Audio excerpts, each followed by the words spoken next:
So you're planning a trip to Turkey and wondering if you need a visa or how the visa process works. In this video we're covering everything you need to know about the Turkish e-visa so you'll be fully prepared for your trip. Let's start with the basics. The e-visa is not the same as an embassy visa. Whether you're eligible for the e-visa depends on your nationality.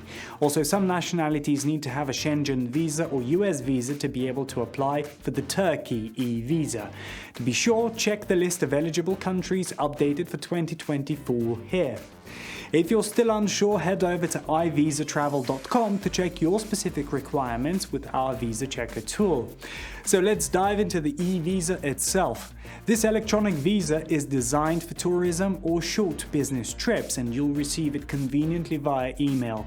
Just a heads up, it's not for working, studying or staying long term in Turkey. Okay, now we're going to answer some of the most common questions about the Turkey e-visa, so let's get right into it. First, how many times can I enter Turkey with the e-visa? It depends. There are both single entry and multiple entry options. With the multiple entry visa, you can come and go as many times as you like within the visa's validity period. Then how long can I stay with the e-visa? For most nationalities, the maximum stay is 90 days. However, for some, it's only 30 days. Also keep in mind that your e-visa is valid for 180 days from the date of issue. After that, it becomes invalid for entry. Now, what are the main requirements? Here's what you'll need. A passport valid for at least 6 months beyond the visa's expiration, with 2 blank pages for entry and exit stamps.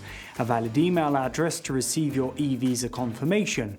A payment method, like a debit or credit card, to cover the visa and processing fees. The process is usually straightforward, but the Turkish government's website can sometimes be tricky, freezing, not accepting certain payment methods, or rejecting some info. If that happens, you can apply through iVisa for a faster and smoother process in just 10 minutes with only 3 easy steps. We'll leave the link in the description below. Then how long does it take to receive the e-visa? Once you've submitted all the required documents and made the payment, it usually takes about 24 hours to get your e-visa. Next, are there any other documents I should bring? We recommend carrying some backup documents like an extra ID or driver's license, proof of your return flight and accommodation details. While it's not always required, immigration officers may ask to see them, so it's best to be prepared.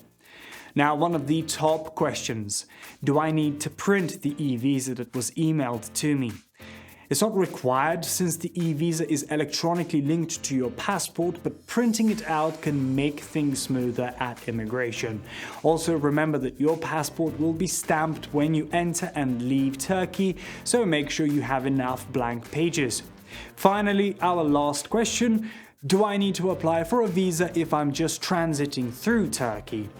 If you're staying in the transit area of the airport, you don't need a visa. However, if you leave the transit zone, you'll need a valid visa to enter Turkey. And that's it for today's questions. If you have any more doubts, feel free to drop them in the comments and we'll be happy to help. Before you go, don't forget to subscribe to iVisa's channel to stay updated on travel requirements. You can also follow us on Instagram, where we share the latest visa tips and travel updates. Thanks for watching and have an amazing trip to Turkey. See you soon.